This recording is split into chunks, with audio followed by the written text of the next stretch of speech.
సింగరేణి కార్మికుల బిడ్డల సంఘం. అయ్యా సీఎం కేసీఆర్ గారు, నేను తెలంగాణ ఉంది, నా తాత తెలంగాణ, మా అయ్య తెలంగాణ తెచ్చుకున్నది మేమంటే మనందరం. కానీ మీరు తెలంగాణ రాకముందు మీరు ఏం మాట అన్నారో నేను చెప్తా, దాన్ని కరెక్ట్ వినండి మీరు. అయ్యా కేసీఆర్ గారు, తెలంగాణ వస్తే మనకు బతుకు బాగుంటుంది, ఆ అన్నం దొరుకుతుంది, నీళ్ళు వస్తాయి, ముఖ్యంగా ఉద్యోగాలు వస్తాయి. ఆంధ్ర పాలకులు ఉద్యోగాలు వాళ్ళు తీసుకుపోతారని చెప్పి తెలంగాణ తెచ్చుకున్నాం. తెలంగాణ రావడానికి కారణం ఏంటి? తెలంగాణ కారణం అంటే సకల జిల్లా సమ్మె. సకల జిల్లా సమ్మెలో ముఖ్యంగా ఏది ఉంది? ముఖ్యంగా ఉన్నది Singareni collieries company limited. Singareni collieries limited అదొక పెద్ద కంపెనీ. అది లేకపోతే తెలంగాణ రాకపోవు. దానికి సకల జిల్లా సమ్మె పెట్టి జేఏసీలు ఏర్పాటు చేసి ప్రతి ఒక్క కార్మికుడు 45 రోజులు సమ్మె చేశారు. 45 రోజులు ఎట్లా బతికినామో కూడా తెలియదు. జీతం రాకపోతే ఈ రోజు ఒక ఇంట్లో కూడా తిండి దొరకదు. అలాంటి నెలం పావు రోజులు మేము మా ఇంట్లో మా ఫాదర్స్ అందరు కలిసి సమ్మె చేశారు. మేము ఎప్పుడైతే మేము స్టడీ చేసామో అప్పుడు కూడా మేము రోడ్డు మీద కట్టి తెలంగాణ తెచ్చుకున్నాం. తెలంగాణ తెచ్చుకున్న తర్వాత ఏముంది పరిస్థితి ఏంటి? తెలంగాణ తెచ్చుకున్నాం, మీరు ఒక సీఎం గవర్నమెంట్లో మీరు సీఎం అయ్యారు, మన ప్రజాప్రతినిధులు ఎమ్మెల్యేలు ఎంపీలు అయ్యారు.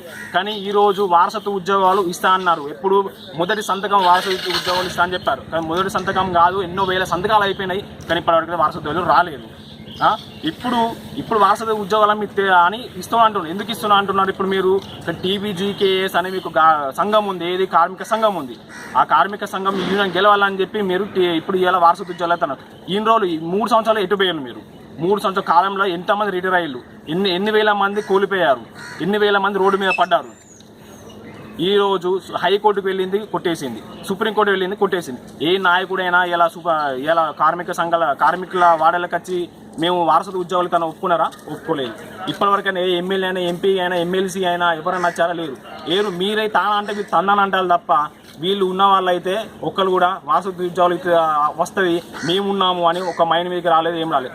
మైండ్ మీదకి వస్తే మేము చెప్పాల్సిన అవసరం లేదు, ఎవరు చెప్పాల్సిన అవసరం. కార్మికులే చెప్తారు, కార్మికులే ఉంటారు.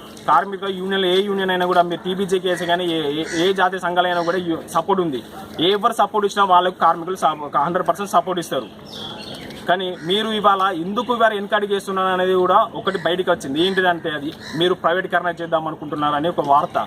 ప్రైవేటీకరణ చేస్తే 30,000 ఉద్యోగాలు, 30,000 కార్మికుల ఉద్యోగాలు వారసత్వం కాకుండా కూడా 1,00,000 ఉద్యోగాలు బయట వస్తాయి.